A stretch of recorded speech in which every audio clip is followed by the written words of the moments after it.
أتدري من يزيل الهم إن ضاقت بك الدنيا.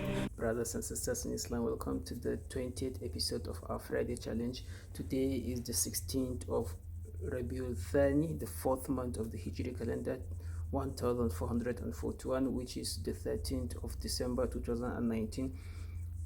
2019 is almost gone. We have only a few days. So today's khutbah is coming from the Memorial Mosque of Moscow, and I want to share something very important with you.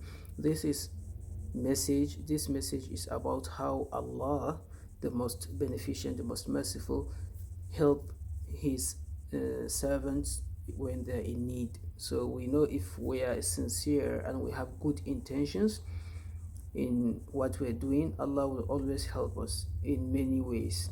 He can keep us away from sins. He can forgive us with what we have already done, which is bad. He can forgive our bad deeds. He can help us in our daily lives, for example, in safeguarding us from accidents or from some unfortunate situations, unforeseen circumstances, because Allah knows what is the ghaib, what is unknown, and what is unforeseen for us. So one thing is that we should be sincere. We should be very sincere to our worship, in our worship to Allah, and we should have good intentions in what we are doing. If we have this, we are sure that Allah will always be on our side and He will always help us. And Allah forgives everything. Allah, it doesn't reduce anything, or it doesn't cost anything for Allah to forgive us. He can forgive all our sins, those done in secret and those done in public. And we should know that, yeah, sins are sins, but some sins, for example, we all sin and we are all human beings, and we know that we all make mistakes, but the worst of mistakes are those that are done in public and those that are publicized. So for example, somebody will just go and do something sinful, then he will come and inform those that do not know about this. Instead of him to just keep mute and continue to ask Allah's forgiveness, he will be proud of it. He will be sharing it. He will be publishing it everywhere on social media, saying, this is what I do, so I drink this, I eat this, I meet this, I do this. So this is very unfortunate. Allah can forgive us, but we should be very cautious and we should be very careful on how we publicize our sins. We should always keep sins to be secret. And if we have good deeds, one very important thing that will help you in relation to Allah is we should all have at least one regular good deed, no matter how small, but it should be regular, and it should be something that no one else know about this. So it's only you and your Lord. It's only between you and Allah. Then nobody else know about this good deed. If you have this, you can always have a point of return, a particular aspect that you can do. You can do.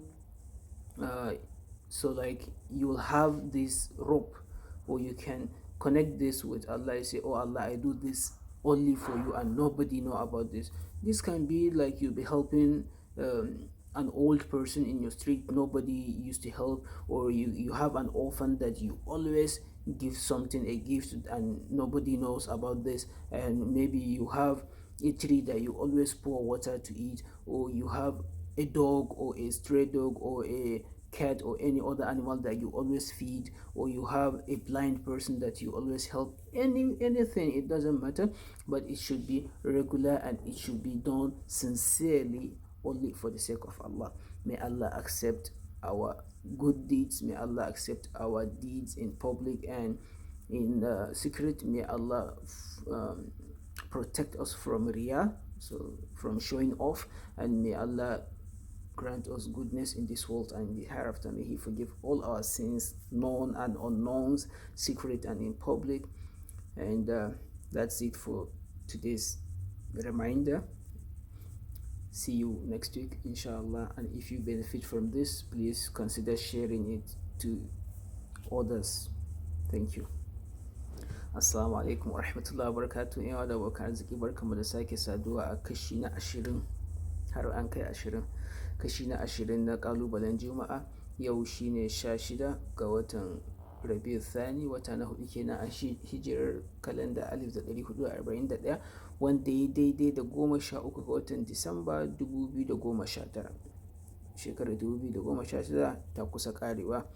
Na haka yau takaitacciyar tunatarwarmu daga hudubar masallacin tarihi na Moscow shine mu sani cewa Allah maɗaukakin sarki yana son mu, kuma yana son ya gafarta mana zunubanmu, kuma ba zai tauye komai daga mulkin Allah ko rahamarsa idan ya gafarta mana ba. Amma mu sani cewa Allah yana son masu roƙon gafararsa. Na haka dole idan muna aikata aiki mu yi shi da ikhlasi kawai saboda Allah, kuma mu sami kyakkyawan niyya, mu kyautata niyyarmu a duk ayyukan da muke yi. Idan muka yi haka, muna da tabbas cewa Allah mai gafara ne, Ubangijinmu shine mai gafara mai rahama. Na haka yana da ikon ya gafarta mana dukkan zunubanmu, kuma yana da ikon ya ma kare mu daga aikata waɗansu zunubai. Wannan idan muna da gaske kenan, idan mun yi da gaske cewa ba ma son mu aikata wannan zunuban. Don haka mu sani cewa idan muka riƙe ikhlasi da kuma kyautata niyya, Allah kamar yadda ya ce zai gafarta mana zunubanmu. Kuma yana da kyau mu sani cewa in Allah zai gafarta mana zunubai, yana gafarta mana zunubai gaba ɗaya, wanda muka yi a ɓoye, wanda muka yi a bayyane. Amma abin da yake da muhimmanci sosai a nan shine dukkanmu mun san muna aikata zunubai ko, amma akwai bambanci tsakanin zunubin da mutum zai yi daga shi sai Allah, babu wanda ya sani, a ɓoye cikin dare, ko kuma babu wanda da ya sani, kuma ya zo yana roƙon Allah akan zunubin da mutum ya yi kuma ya yada. Ka aikata zunubi babu wanda ya sani, amma ka zo ka yada, watakila da daddare ka aikata zunubinka, watakila a can wani gari ka je ko wata ƙasa ka aikata zunubinka, amma ka zo kana yadawa a kafafun sada zumunta, ko kuma kana kiran waya, ko kuma kana tura hotuna kana nuna ai ga abin da nake yi. Ma'ana ka aikata zunubi kuma kana alfahari da zunubin da kai. Baka ji kunyar Allah ba, baka ji kunyar mutane ba.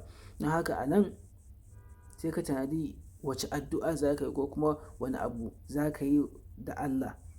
Allah zai iya gafarta maka, amma ka sani cewa wannan keta alfarmar shari'a ne da keta alfarmar mutane. Waɗansu daga cikin abokananka da 'yan uwanka ba sa sha'awan su ga wa'annan aikin zunubin da kai, ko aikin ashe, ko aikin barnar da kake yi. Amma in ka ɗora kowa, da wanda ya niyya da wanda bai niyya ba zai gani. Kuma abin shine, ko da ka zo ka tuba, za ta iya waɗansu da yawa sun riga sun yi saving abin nan, za su na turowa again, za su na tuno maka da shi, ko kuma ba ka zo da sai ka fito wata takara, ko sai ka zo neman wani abu a gaba, sai su yi amfani da wannan su cutar da kai. Don haka mutum kafin ka yada aikinka na alfasha, ka yi tunani sosai, ku yi tunani sosai. Ku sani cewa rayuwa ta canja yanzu, abu kaɗan in ka yi za a iya ajiye shi shekara aru da za su zo a gaba, za a gani, 'ya'yanka za su gani, jikanunka za su gani, tattaɓa kunnenka za su gani, ko kuma dangin matarka in kana da mata, ko kuma dai waɗansu mutanen da kake ganin mutuncinsu, waɗanda za su yi mamaki, kuma za su ji cewa ka ba da su. Don haka wannan kunyar duniya ne kaɗai, ka tuno da kunyar lahira, wanda in abin nan ya ɓoye baka nemi gafarar Allah ba, sai aka je ranar tashin kiyama tukunna Allah ya bayyana wa kowa ya ga asalin kamar ka. Allah ka gafarta mana zunubanmu ɓoyayyu da waɗanda muka yi a fili. Allah ka kare mu daga aikata zunubi da yaɗa shi a cikin fili. Abu na gaba wanda yake da matuƙar amfani, yadda yake da matuƙar muhimmanci shine, ya kamata mu samu wani aikin alkhairi guda ɗaya, ko da guda ɗaya ne, amma ya zama muna maimaita shi kullum ne, a kowane sati ne, a kowane wata ne, a kowace shekara ne, kana aikata abun nan, kuma tsakanin kai da kai babu wanda ya san kana aikata abun nan, daga kai sai Allah, sai kuma watakila wanda ya san kana masa.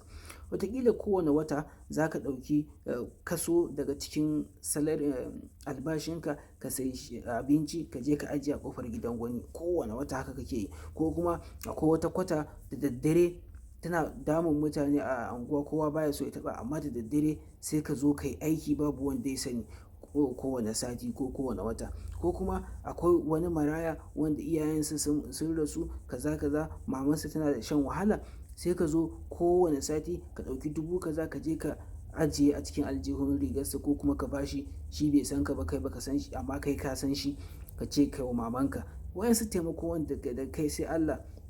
To za mu na iya me zan ce, za mu na iya amfani da wa'annan ayyukan daga mu sai Allah, babu wanda ya sani, muna roƙonsa Allah zai karɓa mana saboda ya san wannan dan shi muka yi. In ma wani aikin zunubi ne wanda ka guje masa saboda Allah, an gayyace ka zuwa fati ka ce ba za ka je ba saboda kana tsoron Allah, ko kuma an gayyace ka zuwa wani shaye-shaye ko aikin harkar mata, biki, a yi ta rawa, a yi ta kiɗa, a zo ana cakuɗe-cakuɗe, ana rawa, ana waye, duk ka ce ba za ka yi ba kawai saboda Allah, tsakaninka da Allah ne ka ce ba za ka yi ba, to Allah ya sani kuma Allah zai baka lada, kuma Allah zai gafarta maka zunubanka in ka roƙe shi. Allah ka ba mu ikon aikata ayyuka na ƙwarai da yawa. Allah ka ba mu rayuwa mai yawa mai amfani. Allah ka ba mu ilimi mai yawa mai amfani. Allah ka kare mu daga ayyukan asha ko kuma yaɗa ayyukan ɓarna. Allah ka gafarta mana laifukanmu wanda daga mu sai kai babu wanda ya sani. Allah ka gafarta mana. Allah ka kiyaye mutuncinmu. Allah ka gafarta mana. Allah kar ka sa mu cikin kunya a wannan duniya. Allah ka kiyaye mu da kunyar lahira. Na gode. Amin. Ku ci gaba da sanya ni Bagudura Almajiri a cikin addu'o'inku. sai wani satin Allah ya kai mu. Assalamu alaikum. دوما كيفما تحيا أتدري من يزيل الهم